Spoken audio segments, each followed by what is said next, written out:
Buenas tardes, compañeros, familia y sinodales.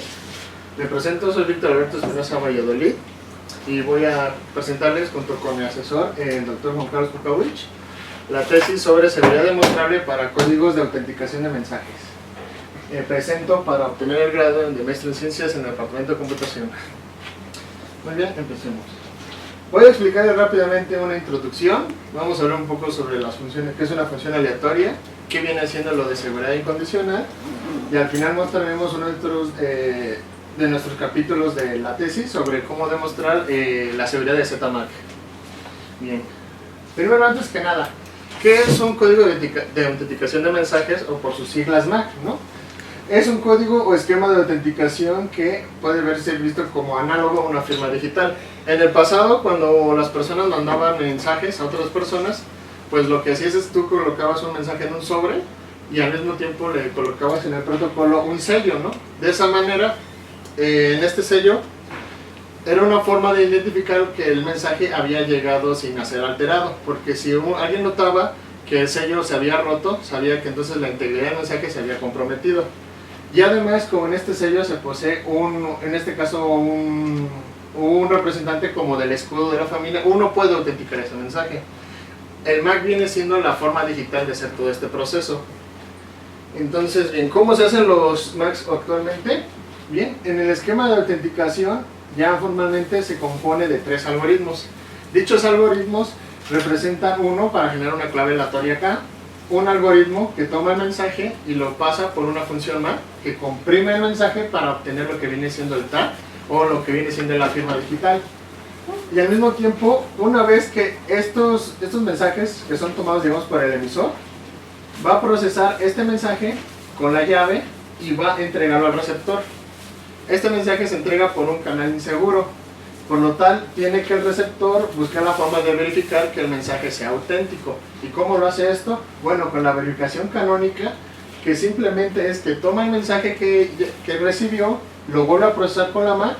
Como este es un esquema simétrico, ambas partes conocen cuál es la clave secreta y verifica que el tag generado por su MAC corresponda con el que fue recibido.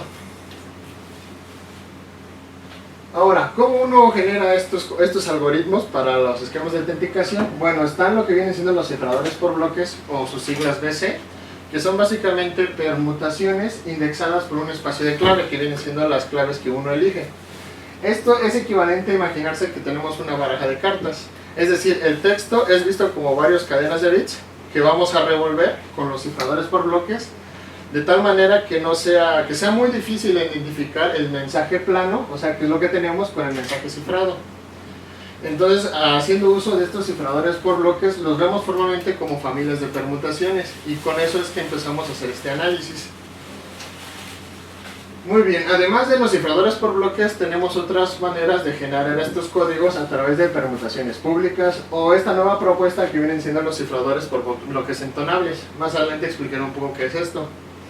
Bien, entonces, ¿cómo se mide la seguridad? La seguridad en la computación la medimos a través de ciertos parámetros, como por ejemplo el espacio de datos, es decir, qué tantas muestras de estos textos planos y cifrados puedo tener y tengo que almacenar para procesarlos. El tiempo de ejecución de los algoritmos, es decir, el cifrador por bloques tiene cierto costo, digamos, en tiempo, de lo que va a tardar en obtener este texto cifrado. Y luego, visto desde el punto de vista de teoría de la información, a nosotros ya no nos interesa tanto este costo computacional, sino cómo se va reduciendo, aumentando la entropía conforme un adversario tiene acceso a este cifrador. Esto se mide con la cantidad de consultas que está haciendo el cifrador o a un oráculo y de qué tamaño es la cantidad de es esta consulta en particular. Bien. El problema entonces aquí es cómo diseñar un MAC que sea seguro. Una forma de hacer esto es imaginarnos que el adversario tiene acceso a un algoritmo bastante potente. Pensémoslo como una red neuronal, algoritmos evolutivos o incluso técnicas de criptoanálisis que va a emplear para descifrar cuál es el mensaje original o tal vez hacer una firma falsa. En este caso podemos pensar que si atacaras, digamos que el adversario está consultando en una caja negra una función que es totalmente aleatoria, que puede ser entendido como ruido, no como puro ruido. Entonces el adversario, al consultar esta función aleatoria, va teniendo muestras de su comportamiento entrada-salida. pero esta información solamente, o sea, está obteniéndola de forma aleatoria, es decir, que al momento de procesarla no va a conseguir nada, porque incluso el algoritmo más potente, aunque tú le metas basura, pues va a generar basura. Entonces no hay forma alguna de que nuestro adversario vaya a ganar más haciendo una consulta o miles de consultas. Este viene siendo el punto de vista ideal, porque en la realidad nosotros buscamos diseñar estos cifradores por bloque y estos códigos de autenticación como funciones pseudo-aleatorias, es decir, que son lo más semejante a una función aleatoria.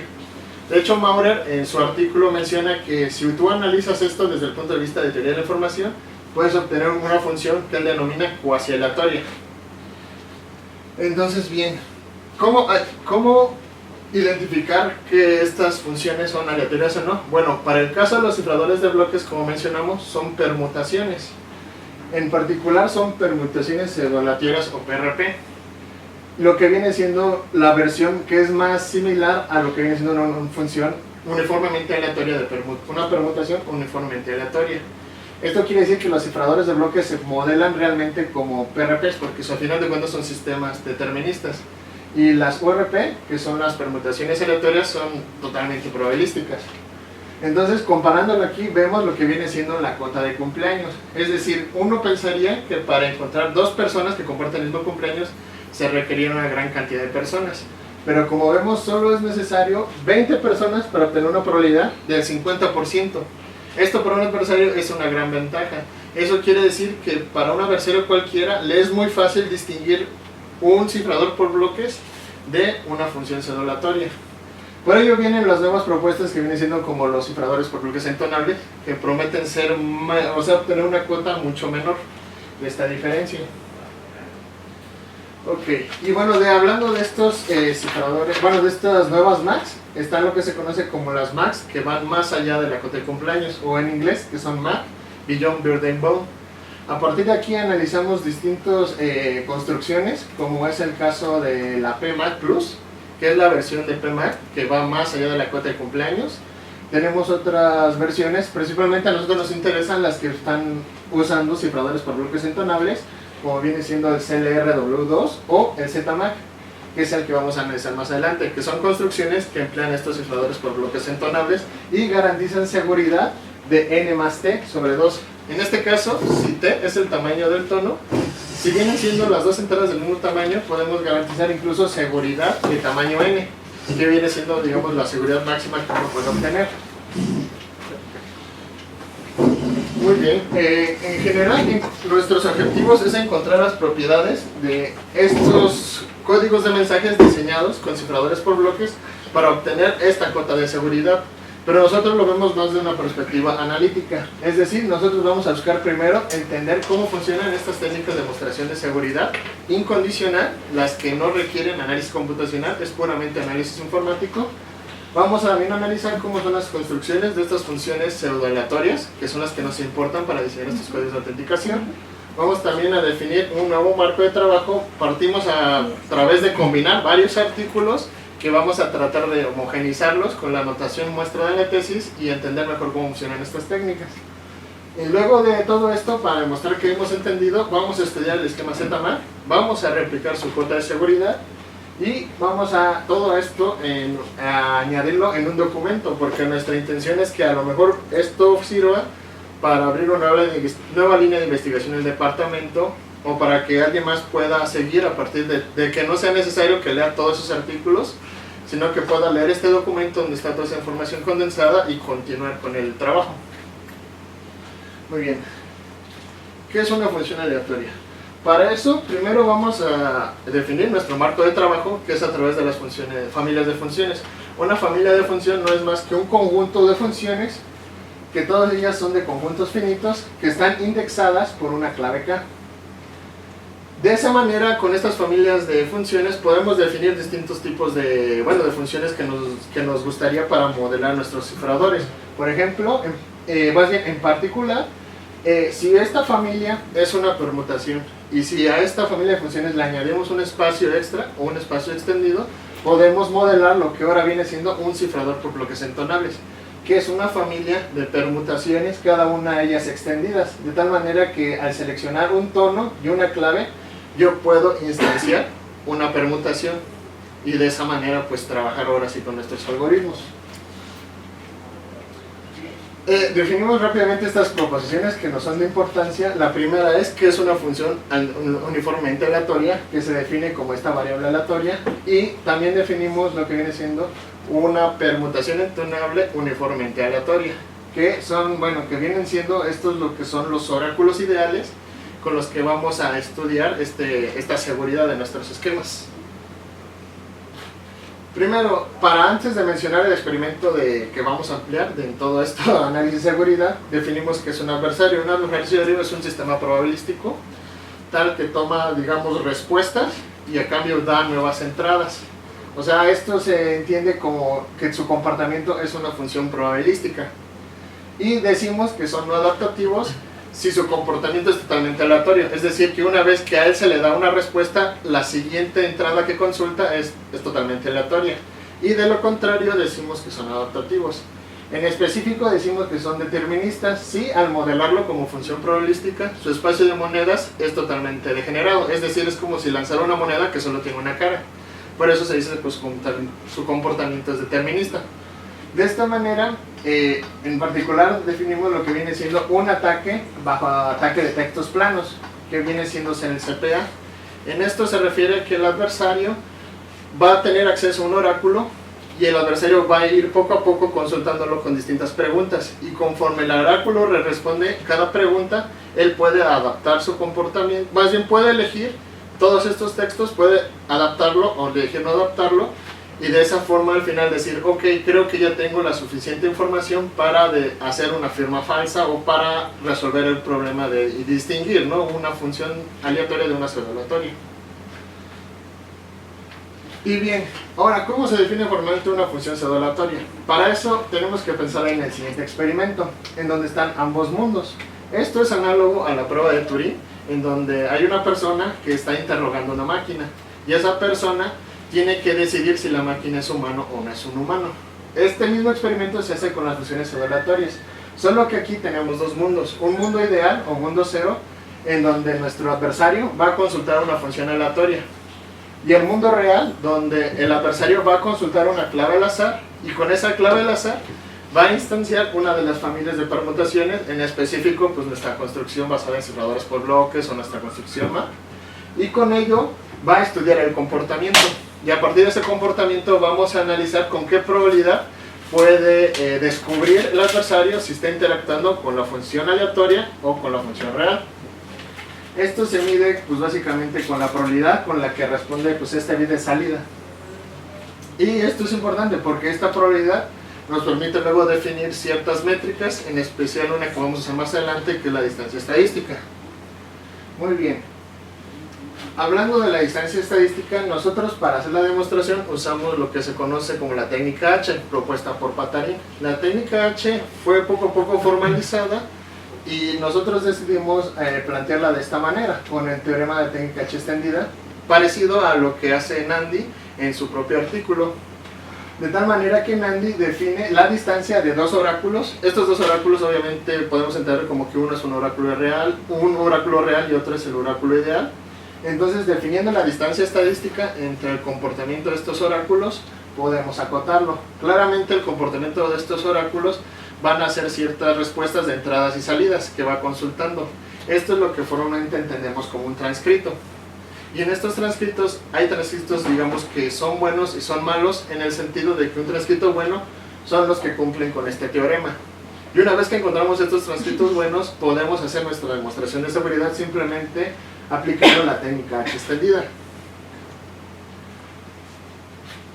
Muy bien, entonces, ahora hablando de construcciones de una Mac, en particular existe este teorema que nos dice que podemos diseñar una Mac que sea infalsificable, es decir, contra cualquier adversario, diseñándola como una función pseudo-aleatoria. En este caso uno puede pensar que en vez de usar un algoritmo de comprensión cualquiera, la Mac utiliza esta función pseudo-aleatoria para entregar, digamos, una firma pseudo-aleatoria, y de esta manera el adversario pues básicamente está compitiendo para diferenciarla de una función verdaderamente aleatoria.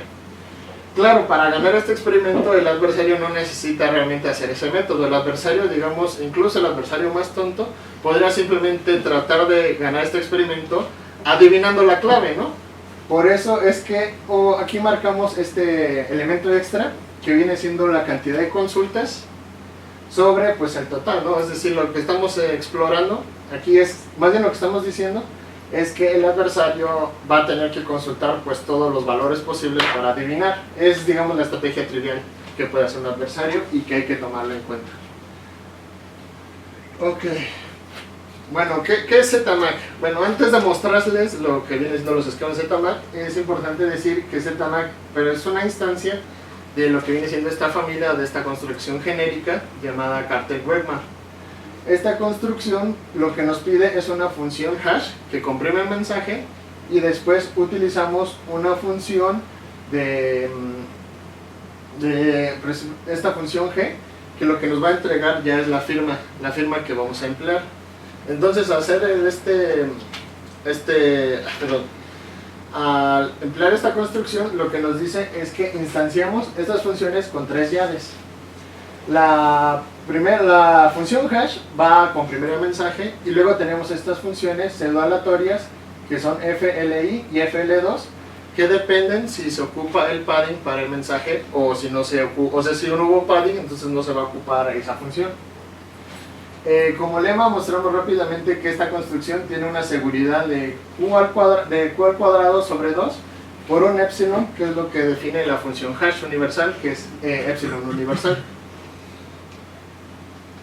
Muy bien, como dije, las dos construcciones que ocupa ZMAC viene siendo una función zhash, que es universal, y una función zfin, que está basada en la suma de permutaciones. La función zhash está conformada por esta estructura, que es conocida como una función Pashu, o parcialmente XOR universal, que podríamos entender que aquí vamos a instanciar unas máscaras. O sea, primero vamos a partir nuestro mensaje en estos bloques X, y cada bloque es partido en una parte izquierda y en una parte derecha.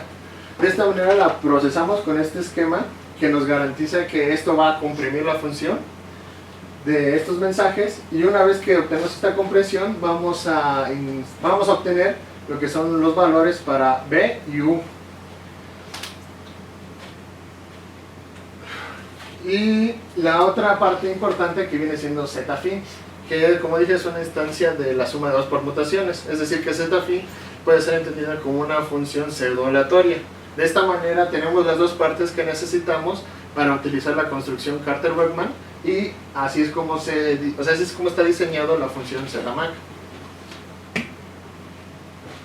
Ok, bueno, entonces este viene siendo la cota de seguridad de ZMAC. Como vemos aquí, cada uno de estos valores están acotados por una función exponencial, que es 2 a la 2 a la n. Este número de abajo es muy grande, es más, incluso aunque tenemos el Q al cuadrado, que viene siendo lo de la cota de cumpleaños, debido a que tenemos esta función exponencial abajo, estamos seguros de que esto va a decrecer rápidamente. O sea, en este lado arriba está una función que es polinómica, y abajo está una función no polinómica, que es la forma que hacemos en computación para definir cuándo algo es fácil o es difícil. Hablamos de funciones que son polinómicas o no polinómicas, y en este caso esta función decrece de manera no polinómica, por lo tanto es segura. Pero bien, bueno, para demostrarles que, bueno, que esto está dado, vamos a rápidamente explicarles cómo hacer la demostración.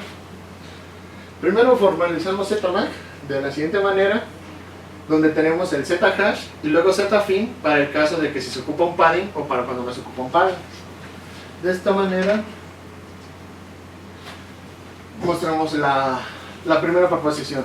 Bien, esto empieza simple. Tomamos el teorema 6.21 de la tesis sobre que MAC es de hecho se puede hacer una construcción basada en una PRF. Esta viene siendo la cota, donde la capacidad del adversario para falsificar ZMAC está acotada por su capacidad de identificar que ZMAC es una función pseudo-aleatoria, más cierta probabilidad de que adivine al azar simplemente ese hash, porque al final de cuentas el objetivo del adversario no es identificar si es una función pseudo-aleatoria, simplemente él quiere falsificar una función. O sea, una vez que él tiene un mensaje, quiere crear una firma falsa de ese mensaje, y puede ocurrir simplemente por suerte.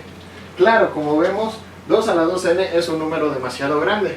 Es mucho más fácil ganarse la lotería 2 veces o 3 veces seguidas que intentar adivinarlo por puro azar. Ok, entonces ahora aplicamos el hecho de que la construcción interna de zhash ocupa un cifrador por bloques entonables.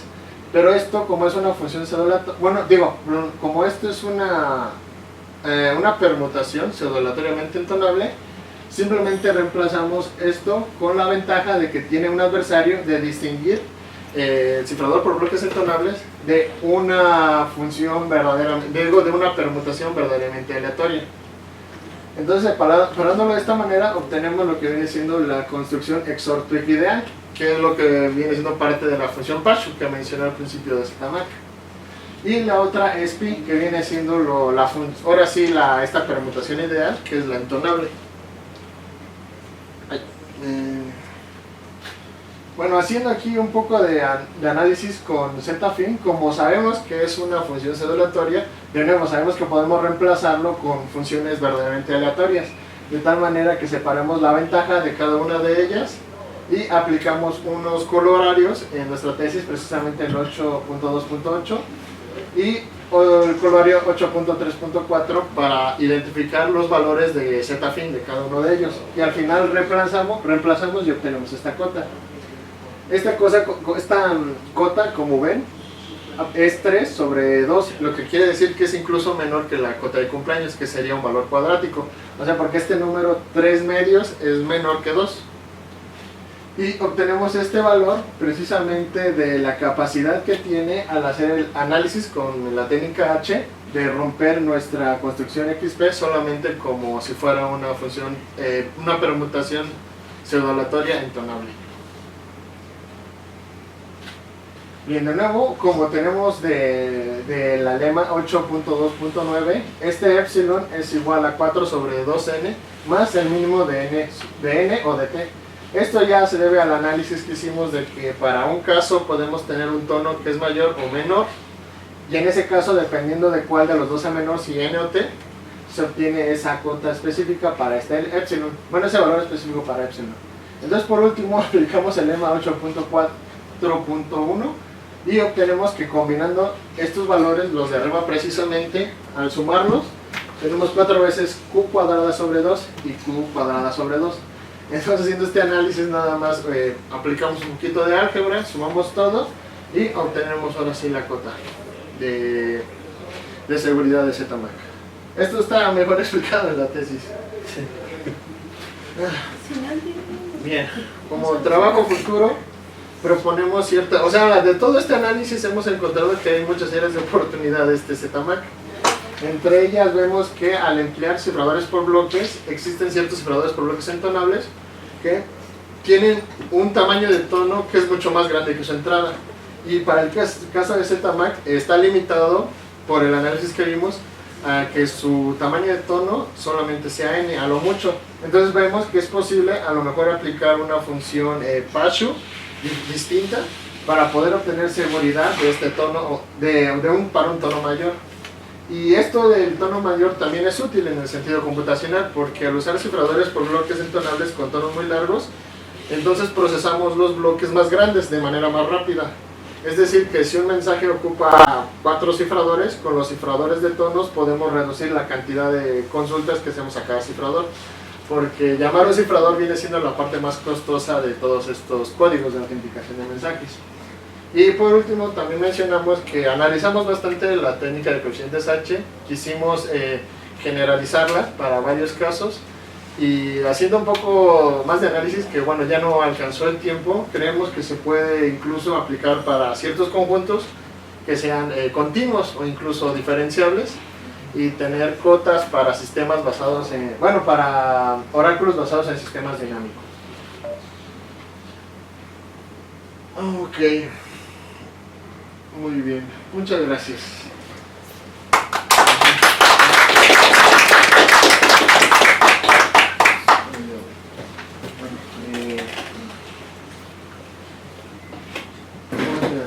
¿Preguntas? Por favor, doctora Fanny. Siempre son los invitados. Los que empiezan, sí, eso decía. Doctor Morales. Víctor, gracias por tu exposición. Creo que volaste. No sé si hay un límite en cuanto al tiempo ahora. 40, ¿no? Sí, Pero se agradece que seas polémico. sí, pero bueno, hubiéramos podido ser un poquito más exhaustivos, ¿no? En el trabajo que realizamos. Ok, bueno, mira. Mis preguntas son un poquito más como un poco de curiosidad y a veces lo que te voy a preguntar es también como para clarificar algunas cosas, ¿no? Sí. Aclarar. Entonces, la primera pregunta que te hago es, ¿por qué de todas las Mac que nos mencionaron ahí, Ajá. cómo decidieron que iban a trabajar sobre ese campo? Bien, aquí lo muestro de nuevo. Bueno, primero, ¿no? Y si analizamos sobre en qué estaban basadas, ¿no? Si eran cifradores por bloques o bloques entonables, y también la capacidad de que sean paralizables. Entonces elegimos ZMAC principalmente porque es paralizable y usaba cifradores por bloques, pero la parte más importante es que garantizaba esta seguridad de N+T, que podría ser una, o sea, era una alta seguridad, viéndolo en el mismo análisis del artículo de ZMAC. Pues esto daba una seguridad casi de 2, o sea, en el caso de que T fuera igual a N, pues daba una seguridad de hasta N, ¿no? Una seguridad de todo el tamaño de la llave que se empleara. Y es que además ZMAC era parte de otra construcción que íbamos a analizar al principio, que era ZMAC Plus. Pero al final ZMAC Plus es solo una forma como de obtener un tag, una firma mucho más grande. O sea, simplemente la de ZMAC es el tamaño 2N. Y la de ZMAC Plus puede ser el tamaño que uno elija. Simplemente usaba un contador creo de Galois y pues podía tener una firma mucho más grande. Ok. Nada más Sí. para clarificar, ahí en este caso N y T, ¿qué cosas son? N es el tamaño de la entrada y T el tamaño del tono. Ok. Sí. Y en el caso del ZMAC, ¿recuerdas cuáles son esos tamaños? Porque debe haber tamaños establecidos, ¿o no? ¿Establecidos No importa. para ZMAC? No, es que para cualquier cifrador genérico. Ok, Que ¿y sea el tamaño del tag? El tamaño del tag es ¿La 2N, etiqueta? es 2N. Pero así, un número fijo no. O como... Sí, o sea, como un número fijo de bits, decía 2 a la N. Normalmente la etiqueta tiene un tamaño fijo, ¿no? ¿No es el caso? Sí, pero depende de la entrada del cifrador por bloques. Bueno, así de... Sí, Ok, dame una instancia válida para N. Un Ajá. ejemplo válido Como para N. 128, y entonces él puede dar 128 una... bits o bytes. 128 bits. Ok. O sea, puede darte una salida de 128 bits el cifrador por bloques, pero ZMAC te lo daría 256. Ok, vale. Sí. Ah, Y con el ZMAC Plus, básicamente uno lo elige porque hace unas operaciones de Galois. ajá, Ahí sí no sé si puedes obtener, digamos, 64 bits, pero puede obtener de 512. Ajá, sí, Ajá. claro. Depende, pero al final de cuentas, pues hay tamaños, digamos, que son los válidos, ¿no? Los que se pueden utilizar o los que se usan comúnmente. Por ahí al inicio de tu tesis, y de hecho lo vuelves a repetir acá, nos dices que una Mac es análoga a una firma digital. Yo no estoy de acuerdo con esa afirmación. Bueno, desde el punto de vista de criptografía pública, pues no, pero me refería a una firma en el sentido, ¿no?, de que firma el mensaje. ¿Por qué no? Bueno, es que una firma pública es otro sistema, o porque se basa Ajá, en... pero ¿cuál sería la diferencia? ¿Por qué no podemos decir que el tag o la etiqueta que te está arrojando una Mac realmente es una firma? Es que la firma es individual, ¿no?, para las dos partes, y en cifrado público pues cada quien tiene su llave y según la firma basada en su llave, y en este esquema yo veo que la clave... Exactamente. Es la misma para los dos. Ajá. Exacto, entonces no es puedes individual. saber de quién procede, ¿no? Realmente, en tanto que Bueno. la firma digital sí sabes que es de quien tiene la llave privada, ¿no? Sí, o sea, como tal no sabe quién la posee, pero es auténtica el mensaje. Sí, el claro, mensaje que viene. claro, pero estrictamente hablando no es una firma. Sí.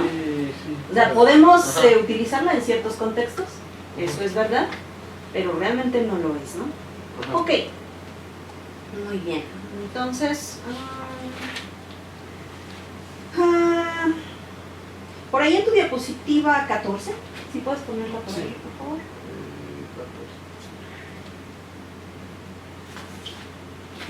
Nos hablas de espacio de monedas degenerado. Ajá. Y sí nos explicaste, pero ¿nos puedes repetir, por favor? Sí, me refiero a que en una función aleatoria, probabilística, tiene cierta parte que se puede modelar como una familia de funciones. Es decir, como no tiene como tal un espacio de claves, tiene un espacio de monedas, que viene siendo esta forma, ¿no? De decir que pues cada función probabilística pues está dado por este espacio de monedas que define su distribución. Y cuando digo que está degenerado me refiero a que solo es esa distribución es un singleton, o sea, nada más un elemento. Entonces es básicamente determinista, porque es como si tirara una moneda de una cara, siempre va a ser lo mismo. Ok, entonces el espacio de monedas es porque estás haciendo una, digamos, ¿cómo decir? Comparación con... Bueno, ahí veo que tienes como un dadito, ¿no? Sí. De 6. Sí, ¿no? de 6. Bueno, Entonces, que el espacio de notación. monedas, ¿qué podría ser o cómo lo definimos formalmente? ¿El espacio de monedas? Ajá. Bueno, es un conjunto finito del que depende la... Bueno, es que está definido junto con una función probabilística. Ajá. Es que cuando yo defino una función probabilística, digo que es una variable aleatoria en primer lugar. Ajá. Entonces, para entenderlo como una familia de funciones, pues también tiene que tener ese espacio extra, ¿no? Donde sacan las claves. Pero como tal aquí no las llamo claves, sino que las llamo monedas. Ajá. Entonces, ese espacio está definido como los conjuntos que me permiten como instanciar esas familias de la función probabilística. Ajá. Y pues cada moneda sería, por ejemplo, si el conjunto tuviera dos valores, 0 y 1, pues en 0 instancia una forma de esta función probabilística y el otro valor instancia otra manera de esta función probabilística. Ok. Es por eso más o menos que se entienden como monedas. Ajá. Ok. Bueno, por ahí en tu diapositiva 7, donde nos estás explicando que el adversario hace consultas y demás. Ahí. Ajá. A lo mejor te escuché mal, ¿no? O no sé. Ajá. Dijiste, realmente el adversario no tiene información al hacer consultas. Bueno, en el caso de la función aleatoria, es a lo que me refería. Aleatorias. Sí, cuando la persona está consultando una función aleatoria, como No tal tiene información. no tiene información. Ah, ok.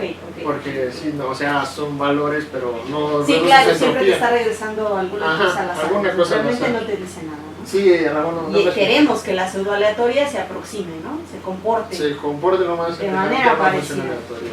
Ok, Sí. muy bien. Y aquí me voy a referir un poquito a tu tesis. Ujú. No Sí, sé si la sí. tienes ahí a mano. Sí. En la página ¿qué hago? 42. Digo, para que ¿En la sepas. tesis? Sí, en la tesis, en la página 42. Sí, permítame.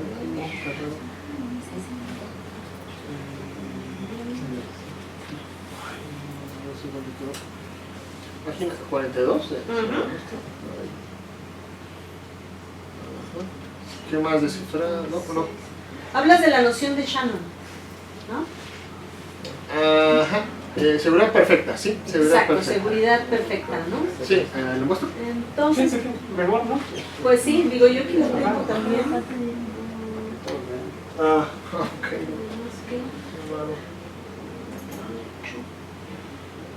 El 52, sí, seguridad perfecta. 42. Página Bueno, es que 42, no pero de coincide. tu, o sea, la que tienes ahí, ajá, la numerada, no la de... Pero sí coincide. 42. Sí, ya viene arriba. Es que había una desde antes. Esa es la 49. ¿Sí? Sí, No sé, digo, espérame, déjame, porque yo Sí, tengo abajo. mi- Sí, es que pensé que era de la definición o de qué. No, hacia el final, en el último párrafo, ahí lo tienes. Ajá. En las últimas 4 líneas, ¿Sí? dice, la criptografía moderna actualmente está fundamentada sobre definiciones, hipótesis y pruebas matemáticas sólidas.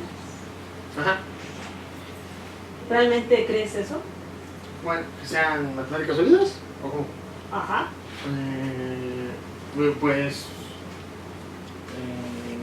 Pues sí, no sólidas en el sentido que no son contradictorias y están bastante No, conocidas. voy a aclarar un poquito ¿O más cómo? a qué me Ajá. refiero, ¿no? Sí, Porque sí. efectivamente, pues, cuando uno estudia los mecanismos de cifrado, en general los mecanismos criptográficos, pues obviamente hay mucha matemática ahí. Ajá. Inclusive cuando tú estás hablando sobre todas estas nociones de seguridad, ¿no? La seguridad semántica, la noción de indistinguibilidad, los coeficientes H, pues hay matemáticas ahí involucradas, Sí, sí, sí. ¿vale? Pero cuando hablamos de la seguridad específicamente de estos mecanismos criptográficos, Ujú. pues hay cierta controversia al respecto, ¿no? ¿Por qué? Porque Ok. muchas veces nosotros ofrecemos una prueba en el contexto de la seguridad demostrable y luego resulta que pues hay errores en las pruebas, ¿verdad? Bueno, o sí, ajá. unos pocos meses después se encuentra que está roto, ¿no? Que Ajá. alguien rompió el sistema.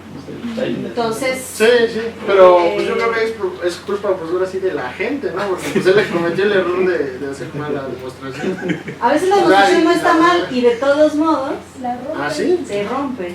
Exactamente. Bueno, pero la idea es que como está basado en hipótesis, pues uno puede decir, aquí es donde falló mi hipótesis, o a lo mejor dije que esto se cumplía y ya luego me di cuenta que no, nunca se Sí. cumplió. Pero entonces hacer este tipo de afirmaciones puede ser un poquitito,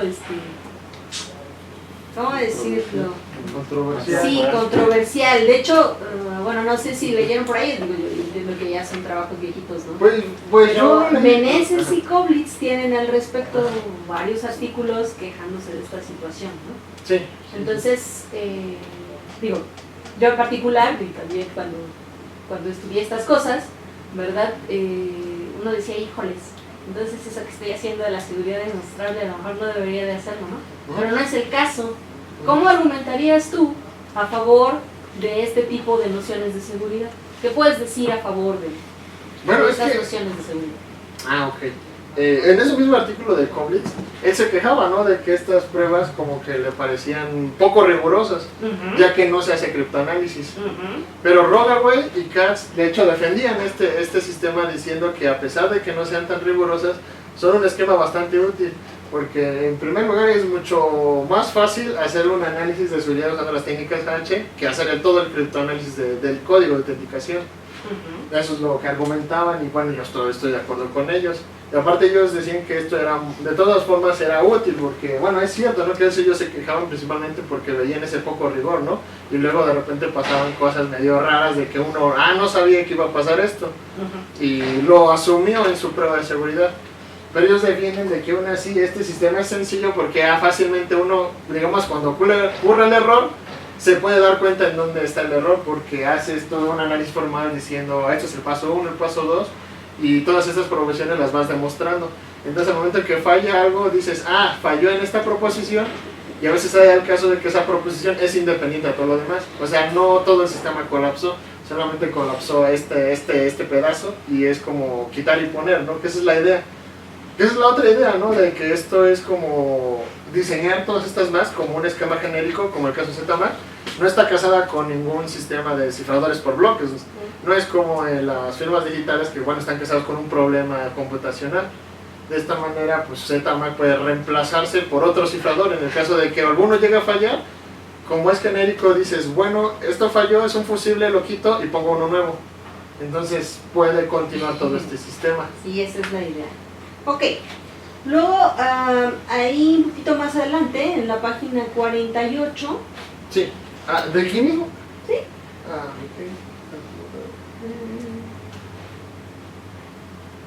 en la página 48, Sí, aquí. de ¿Al hecho final? nos estás hablando de One Time Back. Al final, ¿O 48? O más 47. bien al inicio de la 48, final de la 47, principios de la 48. Ajá, aquí. Ajá, sube un poquito más porque voy a la parte esa donde dice cualquier cifrado, no, entonces baja. Mi dislexia no me ayuda. Más abajo. Ajá, ya te fuiste muy lejos. Sube otro poquito, por favor. En la última línea de la 47 dice Es cualquier que cifrado creo homomórfico. que le abrí. No, sí está bien. Sí, a ver. Ese es más arriba. Exacto. Más arriba. Es verdad, ese es Así pasa, ahí. Cualquier cifrado homomórfico es vulnerable, es la última línea. Ajá. ¿Qué sigue? Vulnerable a. No, pues ponlo. No te perdón, lo sepas de memoria. A este ataque. Ahí. A este Cualquier cifrado homomórfico es vulnerable a este ataque. Ajá, Yo me pregunto, ¿no? ajá. ¿Cualquier cifrado homomórfico? Y... ¿Qué cifrados homomórficos conoces? El de Pellier y el de dinero del piso. El de Pellier y el... ay, ¿cómo se llamaba el otro?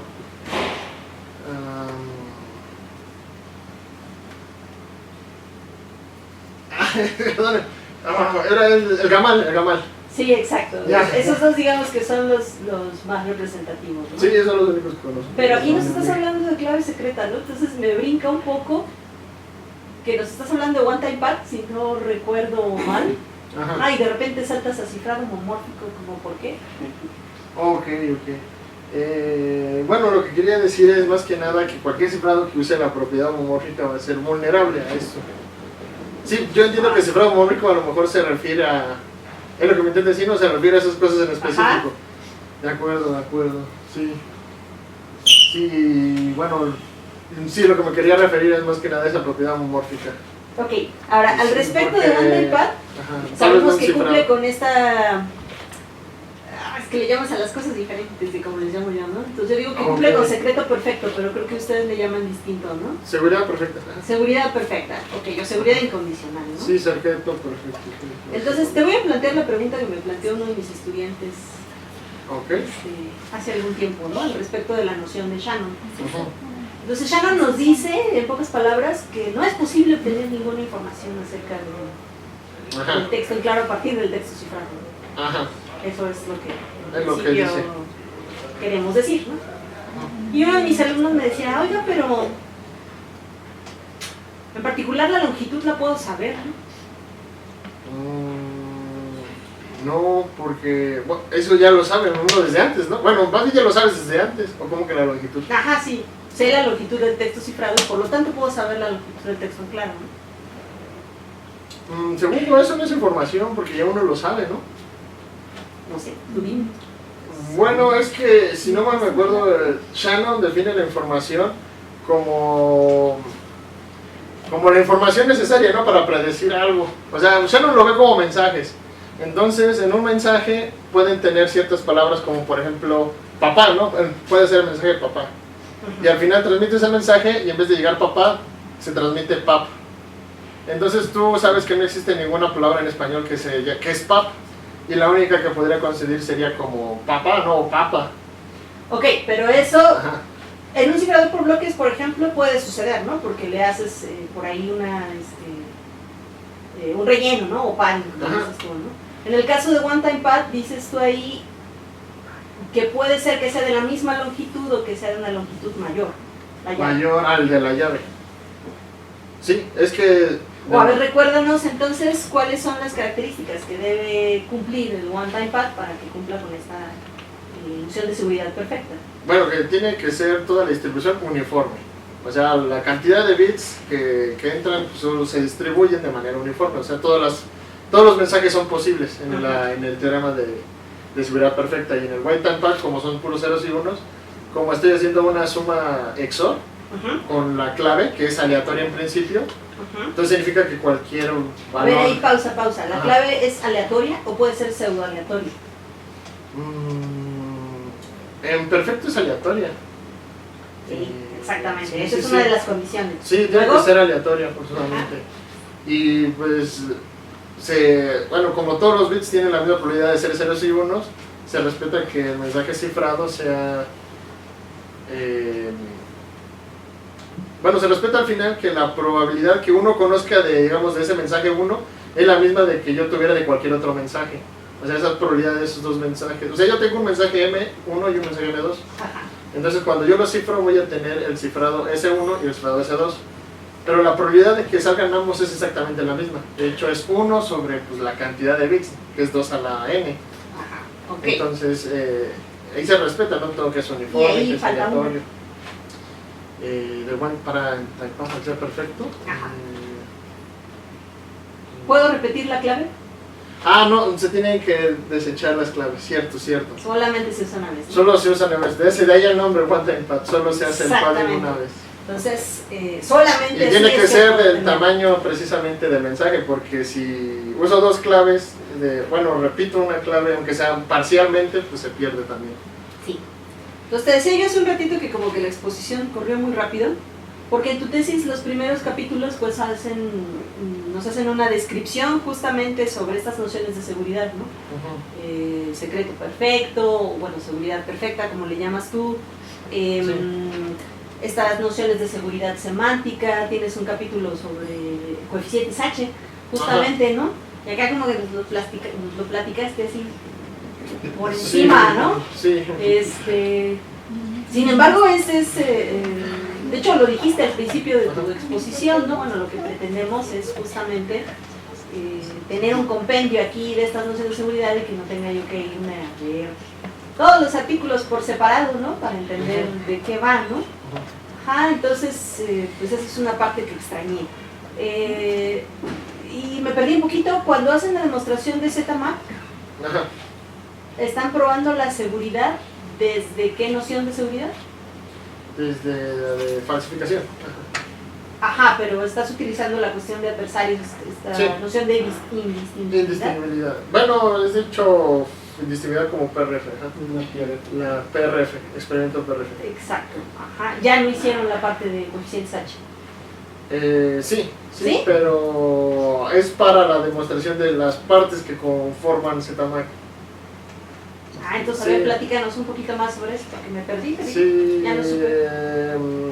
Pero no sé si sí, sí. en tu... En mi Puedes usar tu tesis, ¿no? Tú la conoces gracias. mejor que yo, ¿no? No, gracias, gracias. Para eso es, de hecho, ¿no? Como el teorema del H, ¿no? Y ahí Sí, el teorema de los H. Ahí va.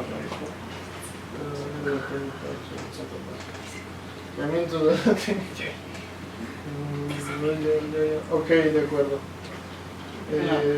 Cuenta la 72, dijo. 72. Aquí, coeficientes H. Ajá.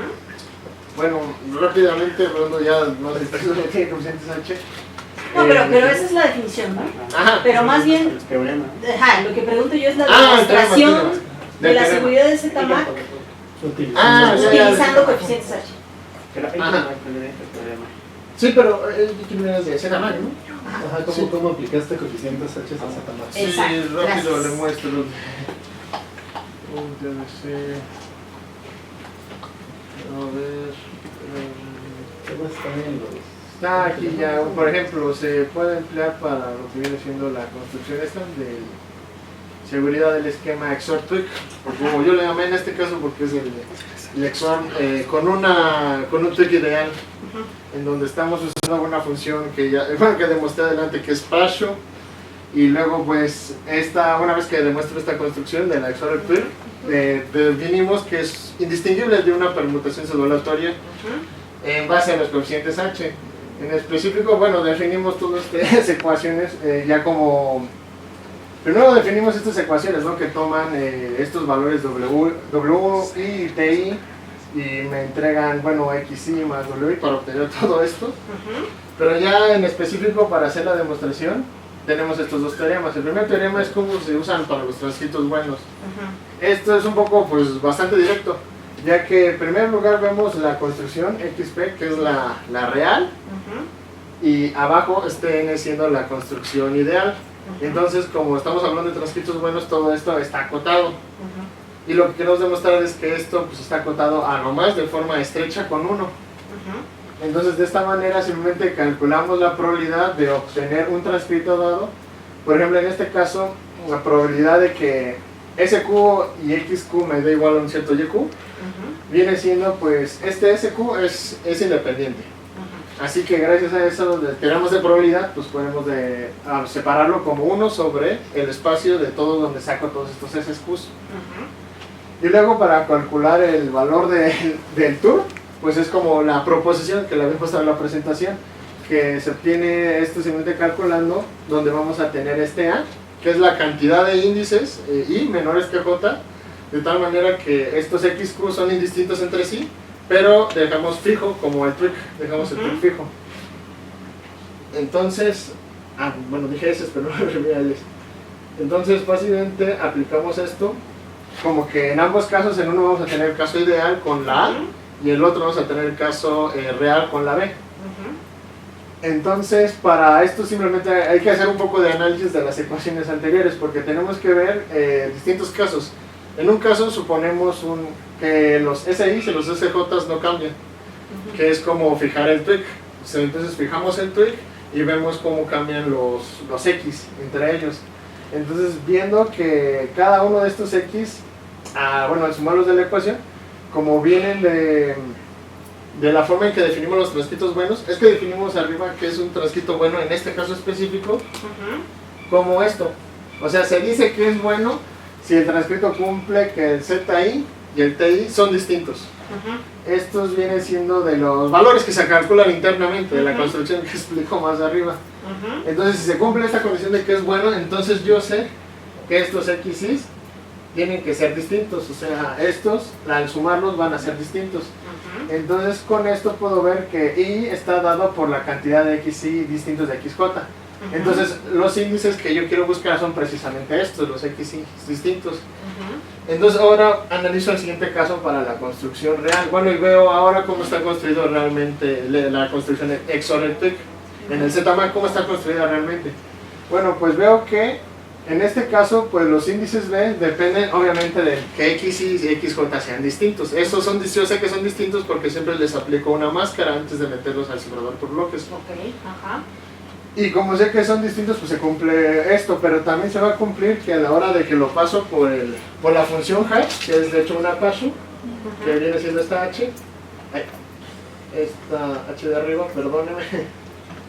Pues entonces, si esto es distinto, SI es distinto, pues WI también va a ser distinto.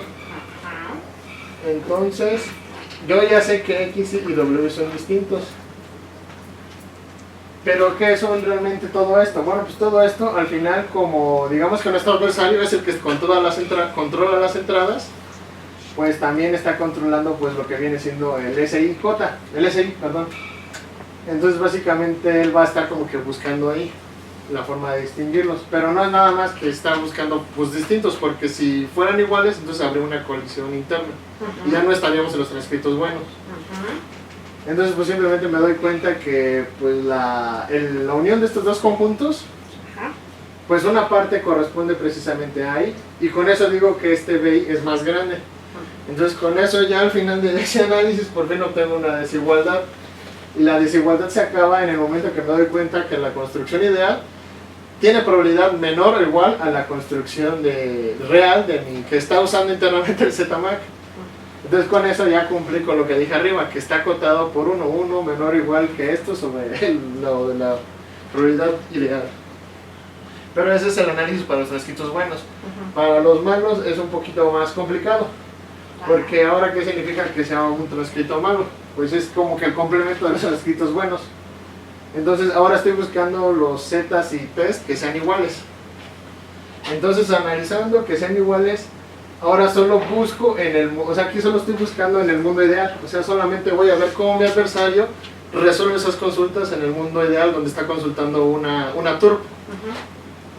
Entonces eso es un poquito más fácil el análisis, porque al final de cuentas pues ya solo hago un poquito de algebrita. Esto pues lo saco de la ecuación de arriba. Si lo saco de la ecuación de arriba, hago unos despejes. Aquí defino nada más este cambio de variable para que se vea que al final obtengo la definición de la función pashu. Y una vez que esto ya fue demostrado que es una función pashu, pues obtengo su mismo epsilon. Entonces básicamente todo queda en buscar la suma del máximo donde el tono y la entrada son distintos. O sea, ya no estoy buscando entre tonos como en el caso anterior, sino estoy buscando el máximo entre ellos, y obviamente tiene que ser hasta Q consultas.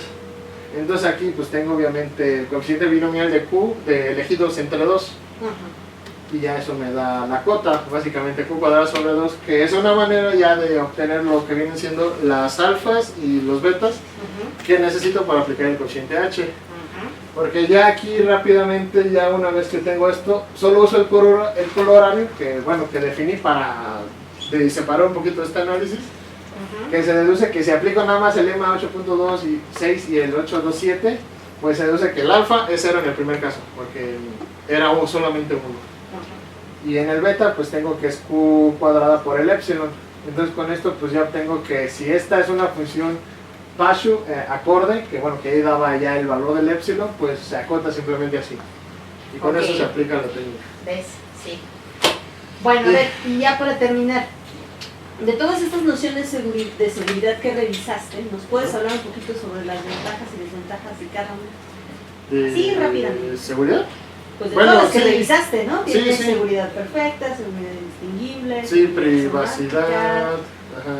las nociones de seguridad. ¿Cuáles son Ujú. sus ventajas, desventajas? Bueno, en el caso de la noción perfecta, su desventaja es obvio porque es demasiado costosa. Realmente, como necesitamos claves del mismo tamaño que el mensaje, pues no sería muy útil para cifrar, digamos, discos duros de Esa 2 es la terabits. desventaja. ¿Y la Esa ventaja? es la ventaja. La ventaja es que es seguridad perfecta, o sea, ya no se puede tener nada mejor. Eso sería como una aplicación militar en donde uno quisiera que su mensaje quede realmente oculto, porque sabes que tiene todo el nivel de seguridad, o sea, que ningún adversario va a conseguir nada de ello, más que por pura suerte nada más. Y pues, pues por tener suerte con esa clase de longitud de claves, pues es básicamente ¿cómo dicen? Improbable. De la de indistinguibilidad derecha-izquierda, que viene siendo otro experimento, pues es una generalización de lo que viene siendo, bueno, hablando antes de eso estaba el de ataque de fuerza bruta, que es la noción nada más de búsqueda exhaustiva. Esa es como que la más sencilla, pero el problema, o sea, su ventaja es que con ello puedo darme una idea de la seguridad de un cifrador por bloques pensando qué tan difícil sería atacarlo por fuerza bruta. El problema es que un adversario no tiene por qué usar solo fuerza bruta para atacar un esquema, hay otros modos de ataque. Por eso la seguridad derecha-izquierda es más general que la de un ataque de fuerza bruta, porque en este caso ya me imagino un adversario que tiene acceso a un oráculo que le va a dar, digamos, mensajes derechos e izquierdos. Entonces esta es una forma como de recuperar la seguridad perfecta, porque la idea es como lo que dice un poco Shannon, ¿no? De que si a mí me das dos mensajes y ambos tienen la misma probabilidad, o sea la misma entropía, entonces dice que es perfecto. Bueno, y con las otras con dos condiciones. Pero en el caso de la indivisibilidad izquierda, pues lo malo sería que no cumple esas condiciones perfectas, solamente lo puedes asegurar desde un punto de vista puramente computacional, tomando en cuenta bueno, la cantidad de consultas, la cantidad de espacio de datos, el tiempo de ejecución que le lleva un adversario. Y el otro venía siendo PRF como seguridad. Ese es el más potente porque básicamente cualquier adversario que logre diferenciar, digamos, encontrar la clave de forma exhaustiva o encontrarla de forma a través de la indistinguibilidad derecha-izquierda, todos ellos son capaces también de romper el experimento, ¿no?, de PRF. Pero un adversario, digamos, menos inteligente o con menos recursos puede romper PRF sin hacer todo eso de búsqueda exhaustiva, sin necesidad de resolver los otros problemas. Entonces el adversario más peligroso sería el más tonto, que es capaz de romper el experimento PRF, y a partir de ese pues se puede como generalizar los demás conceptos. En el caso del otro sería el de falsificación MAC, que también es otro experimento en donde vemos que el adversario solo tiene acceso a oráculo a la función MAC y está consultando firmas hasta falsificar una. Pero todos ellos pues se pueden acotar con el experimento de seguridad de PRF, que esa es la ventaja del PRF. Y bueno, y como desventaja sería pues que no es, digamos, muy riguroso el PRF, o sea, no es criptoanálisis, pero pues es bastante sencillo de realizar para hacer estas demostraciones, así rápidamente. ¿Y qué nos puedes decir sobre los coeficientes H? ¿Cuáles son sus ventajas y sus desventajas? Las ventajas de coeficientes H, bueno, es que bueno, de otras técnicas de seguridad pues está la de los juegos, que es bastante más engorrosa, porque ya no tenemos acceso a un oráculo, sino que ahora estamos manejando un juego entre dos máquinas, un adversario y un retador. Entonces eso se hace un poco más engorroso. Sin embargo, con los coeficientes H pues tenemos esa ventaja de que solo nos imaginemos un adversario que está consultando un oráculo, que eso es como que la parte que agregó Rogaway también, o sea, eso es de Rogaway, no tanto de los coeficientes H. Y los coeficientes H, más bien lo que yo veo como ventaja es que buscan estudiar todo eso desde el comportamiento del puramente el oráculo, viéndolo puramente probabilístico, y ellos se dan cuenta de que es muy fácil acotarlos una vez que conoces cuáles son los transcritos buenos. Pero ese es el problema de los coeficientes H, que a veces calcular cuáles son los transcritos buenos o los malos en específico puede ser también muy difícil. De hecho creo que hay, o sea, también ZMAC es bueno en ese sentido, de que se presta para hacer un análisis de coeficientes H, porque hay nuevas construcciones y hasta modos de operación que no han sido probados con coeficientes H y podrían ser muy complicados. Y eso podría ser trabajo futuro. Sí, sí, De hecho. sí, pues sí, probar en otros esquemas. Pero es que pues, los más útiles eran ZMAC y nuestra Sí, intención era no digo mejorar. que esté mal, ¿no? Lo que digo es que, bueno, por ahí me contaron que piensas hacer un doctorado. Ajá. Entonces no sé si piensas seguir sobre esta línea No sé, Ya, no hacer sé. una Lo cosa pensaré, lo distinta. pensaré. Ok, por mi parte es todo, gracias. Ay, gracias. Sí, usted, doctor. Ya te pregunto todo.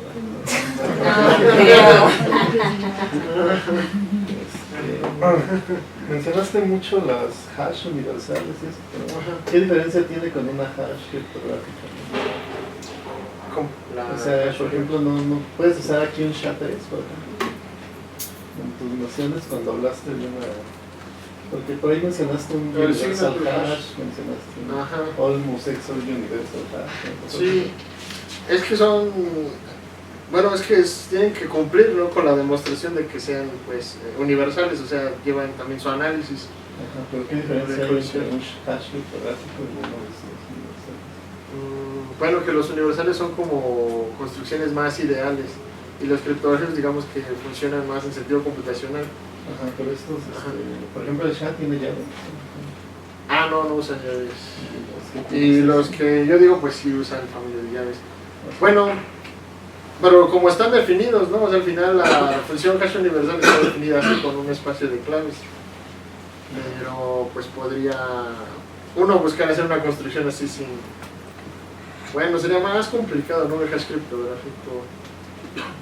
Sí, no, digo, son, aparte, por ejemplo, un HMAC, ¿no? Ajá.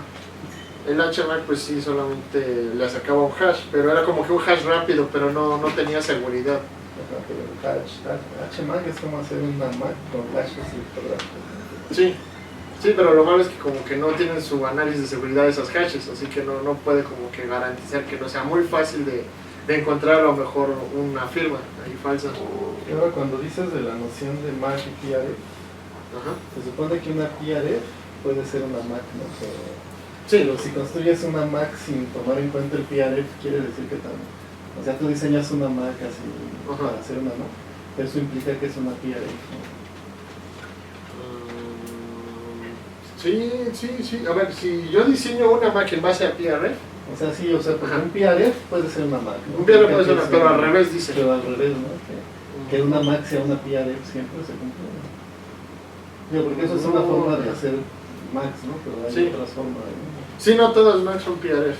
Por ejemplo, HMAC es la cosa oficial criptográfica, No que no es una- PRF. No es PRF, ¿no? Sí, no es Entonces, PRF, No se no. cumple de ambos lados. No es de ambos lados. Ahora, lo que te preguntaba, Sandra, del cifrado homomórfico. Sí, Acuérdate, ¿qué es el cifrado homomórfico? sí, el que...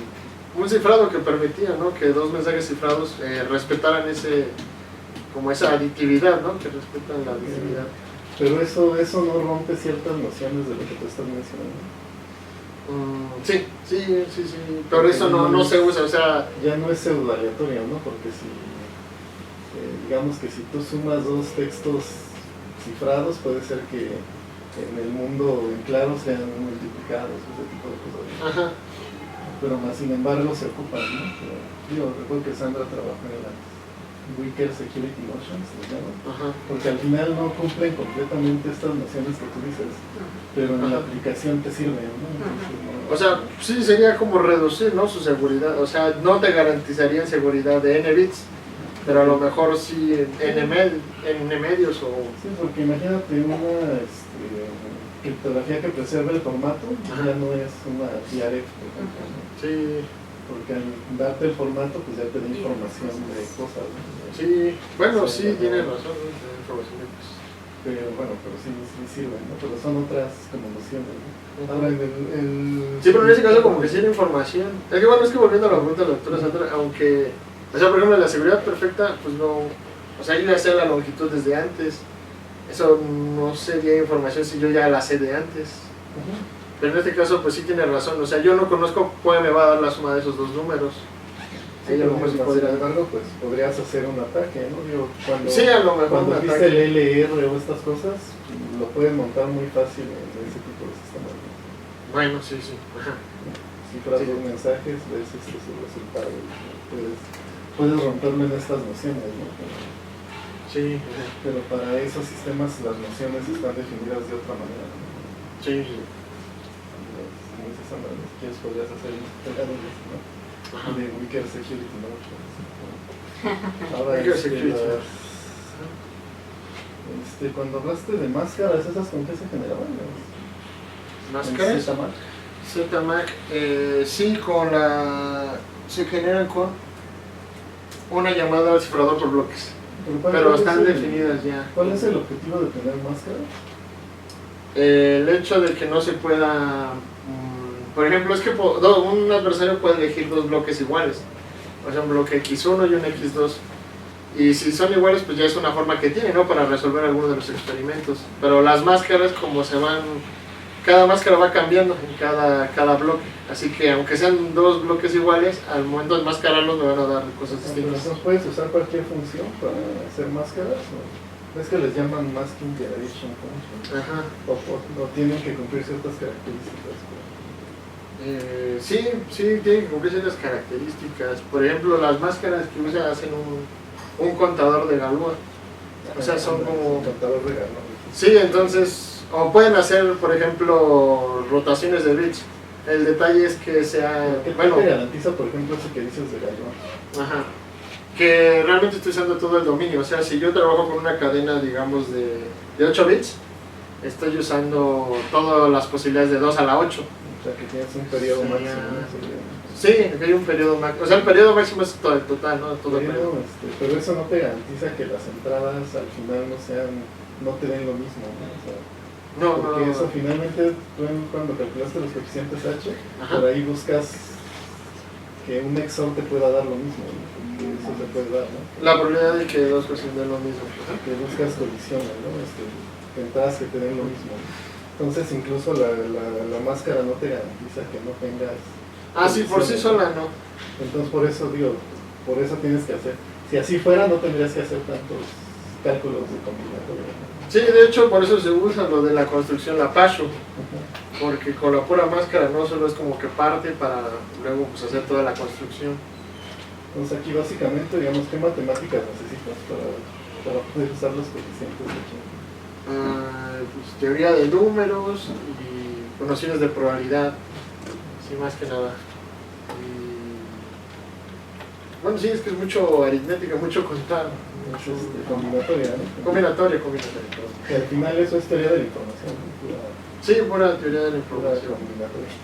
Sí, es que sí, se usan muchas matemáticas, casi nada de, por ejemplo, análisis de los algoritmos. Bueno, sí, un poco de análisis de algoritmos. Sigamos a lo que te preguntaba también, Sandra, ¿no? O sea, y finalmente, y por ahí contestaste, ¿no? Que cuál era el problema, por ejemplo,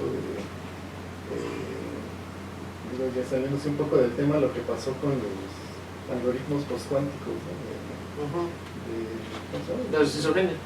Ajá, ¿cómo se llama? Por el nombre de los... ¿Cómo se llaman los algoritmos? Sí, basados en...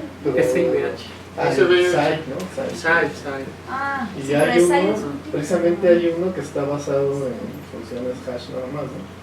Que decíamos que cuál es la ventaja de ese Sí, del Sphinx, ¿no? sistema, Habla del Sphinx. o sea, Que es da el- una cota en teoría de la información. Ajá, o sea, que es el único esquema que está basado en primitivas de este tipo, ¿no? Entonces, Sí. ¿qué pasa si, por ejemplo, alguien llega a romper el SHA-3? Y si Bueno, el pues, Sphinx está hecho con SHA-3, nada más lo cambia. Nada más ¿no? cambias el señor. Pero no puedes cambiar los látices, ¿no? Por ejemplo. ¿no? Sí, es que si No están puedes. casados, ¿no? Con un problema. Entonces eso lo hace más general, ¿no? Entonces sería como una ventaja, ¿no? Sí. Entonces, creo que de mi parte sería todo. Gracias. Muy bien. Bueno, pues ya tocó. Yo nomás quiero preguntarte en la imagen 13 que tienes, ¿no? De la presentación. Ajá. De la presentación. Ajá. Sí. 13. Tienen sus probabilidades, ¿no? Sí. Bueno, para ver cómo tienes estas probabilidades, cuál es la diferencia. Adriana me preguntó. Ah, sí, bueno, para eso pues uso el pizarrón. No vas a explicar. Allá está. ¿Vale? O la idea intuitiva, ¿no? Ah, bueno, la idea intuitiva es que tengo una cadena. Bueno, así nada más rápido, si quiere. Bueno, que tengo una cadenita, ¿no? De valores X, Y, y pues se van siguiendo, ¿no? Hasta tener XQ, YQ. Entonces, bueno, la probabilidad es que al momento, pues, yo de un X1, pues esta Y1 pues está determinada como la imagen, ¿no? De X1. Entonces, esto tiene una probabilidad de ocurrir una sobre, pues, la cantidad, ¿no? En este caso, la cardinalidad de n. Entonces, tiene la probabilidad de ocurrir una sobre n veces, que son todas las posibles. Entonces, en el siguiente momento que busco aquí otro Y2, pues es calcular otra vez la imagen de PX2. Y como esta es una función aleatoria, pues bien podría ser otro valor de cualquiera de todo el conjunto. Entonces, tengo de nuevo 1 sobre n, ¿no? Y es que, bueno, aquí estoy asumiendo que todas estas X1, X2 son distintas, porque si fueran iguales, entonces la probabilidad ya no sería 1 sobre n, sino que ya sería distinta, porque ya había ocurrido el evento. Pero aquí todas son distintas, entonces al final pues tendría la multiplicación. En este caso, como todas son distintas, tengo el tamaño Q. Entonces la probabilidad total sería de adivinar toda la cadena completa, sería 1 sobre n a la Q. Y si fuese una permutación, ¿verdad?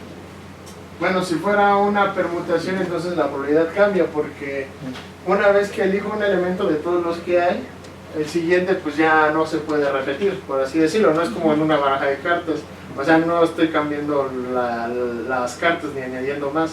Entonces una vez que saco una carta de la baraja ya no hay la misma cantidad, sino que hay menos una. Y la que sigue sería, si vuelvo a sacar otra carta, pues ya sería n-2, y así consecutivamente. Pero eso se tiene como una productoria también, de todos los que van saliendo, y se calcula así.